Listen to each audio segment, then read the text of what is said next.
Apakah kamu sedang bersiap untuk melaksanakan tes CPNS 2025 tapi masih bingung gimana sih cara ngerjain tes wawasan kebangsaan? Tenang, karena di video kali ini kita akan bahas berbagai jenis tes TWK atau tes wawasan kebangsaan biar kamu bisa terbiasa dalam menjawab soal-soal TWK. Jadi simak videonya sampai akhir ya.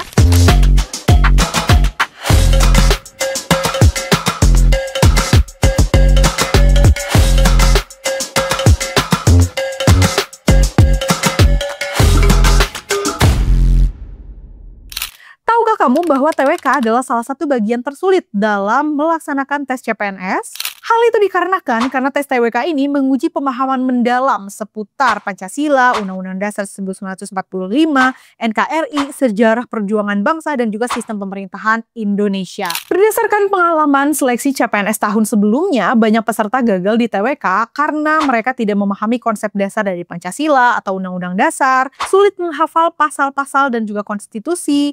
Selain itu kurang latihan dan juga memahami pola soal sejarah Indonesia dan kesulitan membedakan pilihan jawaban yang mirip antar satu sama lain. Tapi tenang aja, kamu tidak akan mengalami hal itu karena kita akan mempersiapkan diri mulai dari sekarang. Jadi yuk langsung aja simak videonya. Oke, kita mulai dengan soal yang pertama. Di sini terdapat pertanyaan ya teman-teman. Pancasila sebagai dasar negara memiliki sifat yang tetap dan tidak dapat diubah karena, nah ini adalah soal seputar Pancasila ya teman-teman. Dan biasanya di dalam ASN atau CPNS itu soalnya berbentuk penalaran. Dan di sini kita tahu bahwa jawaban yang paling tepat adalah yang C. Dia bersumber dari nilai-nilai luhur bangsa Indonesia. Nah, kita akan analisis opsi jawaban yang lain ya. Di sini ada ditetapkan oleh para pendiri bangsa. Walaupun ini ditetapkan zaman dahulu, tetapi ini bukan alasan utama bahwa Pancasila sebagai dasar negara itu tidak tetap dan tidak dapat diubah gitu ya. Kemudian yang B, mewakili seluruh kepentingan golongan dalam masyarakat. Ini juga keliru ya teman-teman. Ini bukan alasan utamanya. Kemudian yang D, tidak ada ideologi lain yang lebih baik, ini juga keliru. Dan yang E juga sama, merupakan hasil perundingan dengan negara lain. Ini keliru ya, jadi jawaban yang tepat adalah yang C. Soal yang kedua adalah, berikut ini yang bukan termasuk pokok pikiran dalam pembukaan UUD 1945 adalah, nah di sini kita tahu bahwa jawaban yang tepat adalah yang D. Negara menjunjung tinggi persatuan berdasarkan golongan. Nah kemudian kita lihat ya dari opsi jawaban yang A. Negara melindungi segenap bangsa Indonesia, ini ada ya disebutkan juga di alinea dalam pembukaan UUD.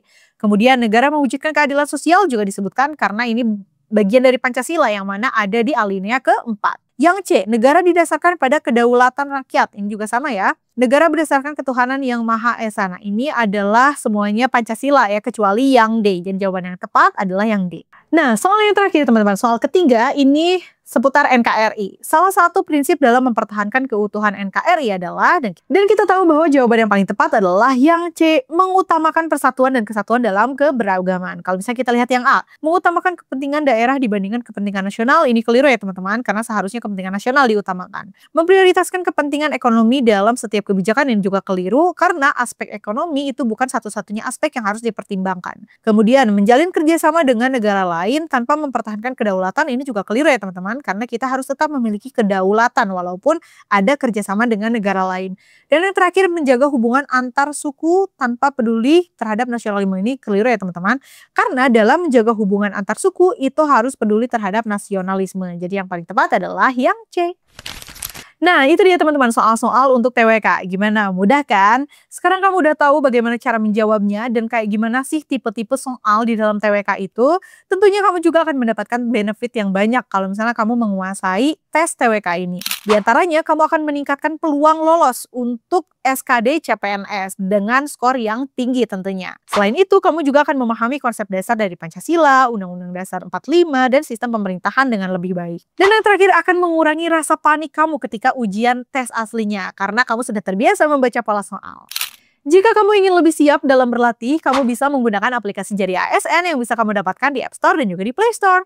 Di sana terdapat banyak sekali latihan soal dan juga simulasi dilengkapi dengan pembahasan yang komprehensif. Selain itu ada juga loh materi yang bisa mempersiapkan kamu juga untuk lolos seleksi SKB dan juga SKD. Dan yang terakhir ada juga live class yang dibimbing oleh tutor yang profesional. Gimana, menarik kan? Yuk langsung aja dapatkan aplikasi Jadi ASN sekarang juga. Terima kasih sudah menonton video ini. Jangan lupa untuk klik like, komen, share, subscribe, dan nyalakan lonceng notifikasi biar kamu nggak ketinggalan informasi penting dan menarik lainnya seputar dunia ASN. Sampai jumpa di video berikutnya.